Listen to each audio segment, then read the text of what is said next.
Bonjour à tous. Donc là, je vais vous corriger la deuxième partie du QCM du livre de BTSSN, donc sur la transformer en Z. Voilà, donc on considère donc x de z qui est égal à 3z plus 1 sur z moins 1, la transformer en z d'une séquence xn. Donc première question, on vous demande donc pour n supérieur à 0, xn vérifie l'expression xn égale 3un plus delta n. Donc sachant que un c'est la séquence échelon unité, et delta n c'est la séquence impulsion. Voilà, donc ce que je vais essayer de faire, c'est déterminer la transformer en z de ce 3un plus delta n, et je vais regarder si ça correspond bien à la fonction x de z donnée. Voilà, donc deuxième QCM petit a.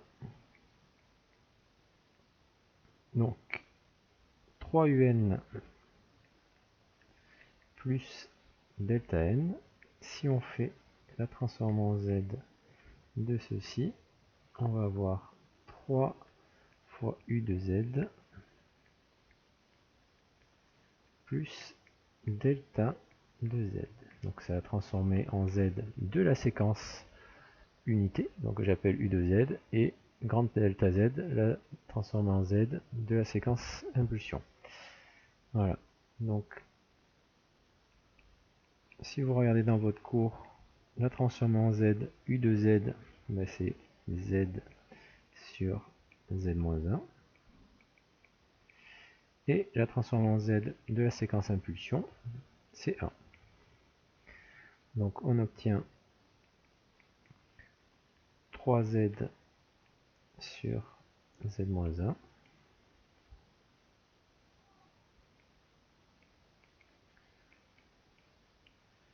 Ici on réduit au même dénominateur, donc on va faire z-1 sur z-1.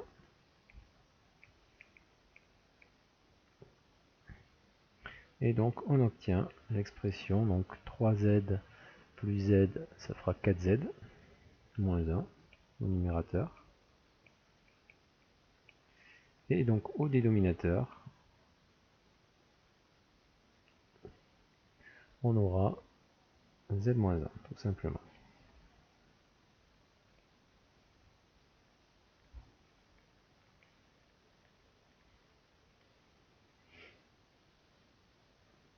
Voilà, donc si on compare par rapport à x de z, donc on voit bien que x de z, 3z plus 1 sur z-1, ne correspond pas à la transforme en z de 3un plus delta, delta n, pardon.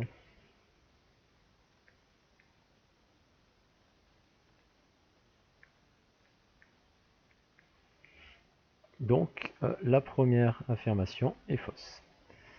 Ensuite, donc petit b,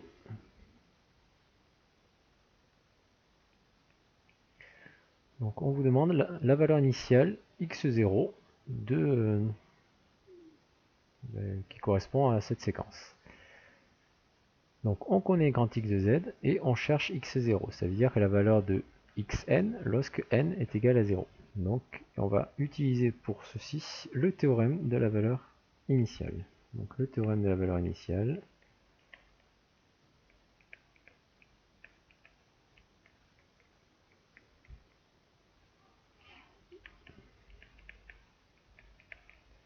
Donc si je l'écris, le théorème de la valeur initiale, on va pouvoir écrire x0 qui est égal à limite de grand X de z lorsque z tend vers plus l'infini. Voilà. Donc je vais remplacer x de z par son expression. Donc on va avoir limite lorsque z tend vers plus l'infini de donc x de z, donc ça fait 3z plus 1 divisé par z moins 1. Voilà. Donc si on regarde ici le quotient, donc on voit bien que z, lorsque z tend vers plus l'infini, on va avoir 3 fois plus l'infini plus 1, donc le 1 va être négligeable devant le 3z. Et de la même façon, z tend vers plus l'infini, donc le moins 1 va être négligeable devant le grand Z. Et donc on se retrouve avec un quotient 3Z sur Z, et donc on va pouvoir simplifier en haut et en bas par Z. Voilà.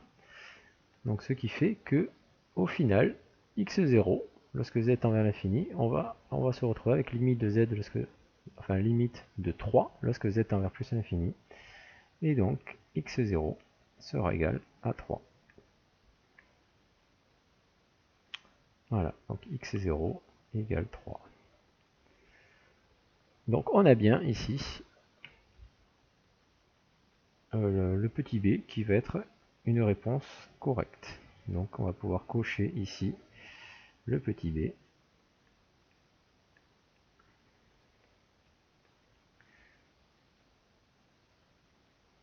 Voilà. Ensuite, on va vous faire étudier maintenant la valeur finale des échantillons. Donc pour déterminer xn, enfin xf, donc on va pouvoir écrire, donc on va pouvoir cette fois utiliser ce qu'on appelle le théorème de la valeur finale.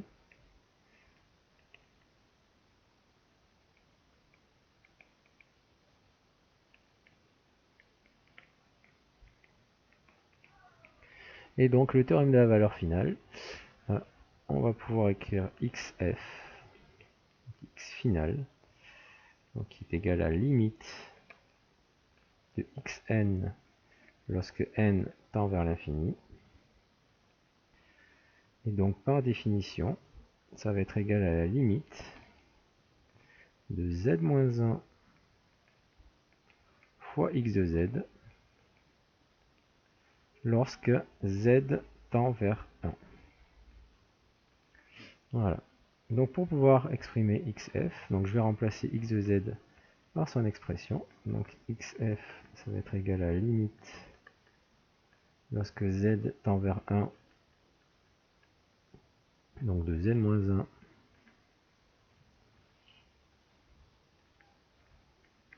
fois x de z, avec x de z qui vaut 3z plus 1 divisé par z-1. Voilà, donc il va falloir être capable de calculer cette limite. Voilà. Donc pour calculer cette limite, déjà on se rend compte qu'on a z-1 en haut, z-1 en bas. Donc on va pouvoir simplifier le z-1 en haut et le z-1 en bas. Et donc il va nous rester limite lorsque z tend vers 1 de 3z plus 1. Donc il suffit de remplacer z par 1 pour calculer la limite. Et donc on va pouvoir écrire xf qui est égal à 3 fois 1 plus 1, donc xf qui est égal à 4. Donc ça va être la valeur finale des échantillons. Voilà, donc la valeur finale xf égale limite de xn lorsque n tend vers l'infini égale 2. Donc c'est faux. xf est égal à 4. Voilà, merci de m'avoir écouté. Et donc la suite du QCM sera traitée dans d'autres vidéos. À bientôt.